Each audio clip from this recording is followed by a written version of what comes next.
మన తల్లిలు ఆడబిడ్డలకి అందరికీ నమస్కరిస్తూ వాళ్ళ తల్లిదండ్రులకు కూడా ఎంతమంది వచ్చారో వాళ్ళ తల్లిదండ్రులకు కూడా లక్షల మాటలు దండాలు పెడుతున్నాను. తల్లిదండ్రి సుప్రీతి లేకపోతే మనం ఇవాళ సత్సంగంలో రాలేము. వచ్చిన వాళ్ళందరికీ తల్లిదండ్రి సుప్రీతి ఉంది. వాళ్ళందరికీ నా కోటి నమస్కారాలు.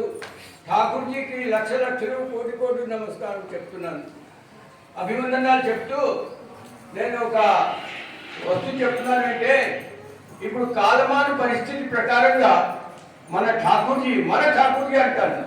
ఎందుకంటే ఠాకూర్జీ ఎప్పుడు మన గ్రహస్థగా ఉండమన్నారు, గ్రహస్థగా ఉండి ధర్మం చేయమన్నారు. అంచేత మన ఠాకూర్జీ అంటారు. మన ఠాకూర్జీ కాలమాన పరిస్థితి ప్రకారంగా ఇప్పుడు రాకపోతే మనకు దీక్ష దొరకకపోతే ఇప్పుడు పరిస్థితి ఎలా ఉన్నదంటే వృషభరాజా యథేక్ష విహార.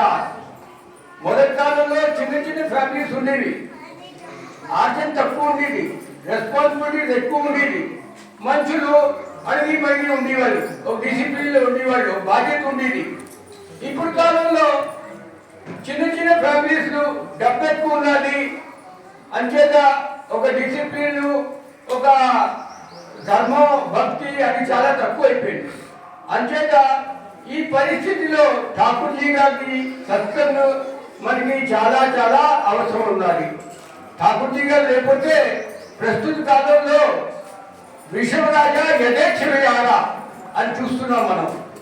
మన సమాజం ఎక్కడ పడిపోతున్నారో మనం అందరూ చూస్తున్నాం. అంచేత ఇప్పుడు కాలంలో ఠాకూర్జీ గారి సత్సంగం తీసుకోవడం, ఠాకూర్జీ గారి నియమాలు, నీతులు, నియమాలు పాలించడం చాలా ఎసెన్షియల్. ఈ నీతి నియమాలు పాలించిన వారు అధోగతి పాలైపోతున్నారు.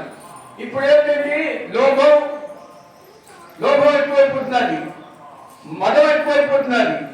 మదం లోభం వల్లే కదా ఇప్పుడు 800 కోట్లు 1000 కోట్లు బ్యాంకు దోపిడీ చేసి మనుషులు జైల్లో ఉన్నారు. అంచేత ఇప్పుడు పరిస్థితి ప్రకారంగా ఠాకూర్జీ గారి నీతి నియమాలు పాలించిన వాడే బతకగలడు. అదర్వైజ్ వాడు ధ్వంసం అయిపోతారు.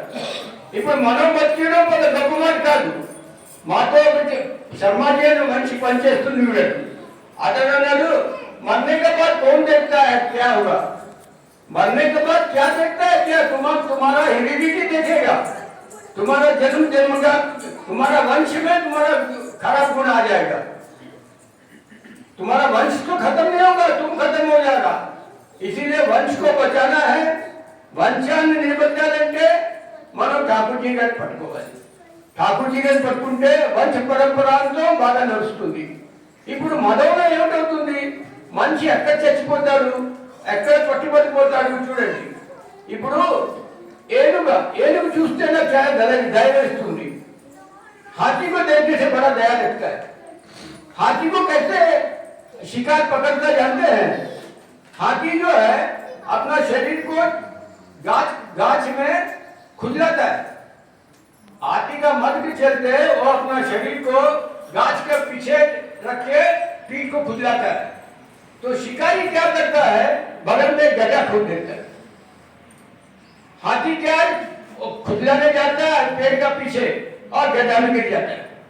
అదేంటి మనం ఈ మనోనికి ఏమవుతుంది, ఇంత పెద్ద ఏనుగా ఆ చెట్టునే వెళ్తుంది, చెట్టునే వెళ్ళి ఆ నట్టి ఒప్పుకోవడంలో వాడు వేటగాడు తెలుస్తుంది, ఆ పక్కనే గోలిపోతూ ఉంటాడు, ఆ ఏనుగు దాని పడిపోతుంది. దాన్ని వారం రోజులు 10 రోజులు ఆకలి ఉంచుతాడు. అప్పుడు ఏనుగు వస్తుంది, ఏం చేస్తుంది, వారి వశంలో వచ్చిస్తుంది ఇంత పెద్ద ఏనుగు. అంచేత మంచి పడిపోతాడు ఎక్కడ, మదంలో. మదం ఎప్పుడైతే వాడు తెలుస్తుందో ఈ మదం అని వారికి అంతం రాదు. మదం నుంచి అంతం అయిపోతుంటుంది, లోభం నుంచి అంతం అయిపోతుంది.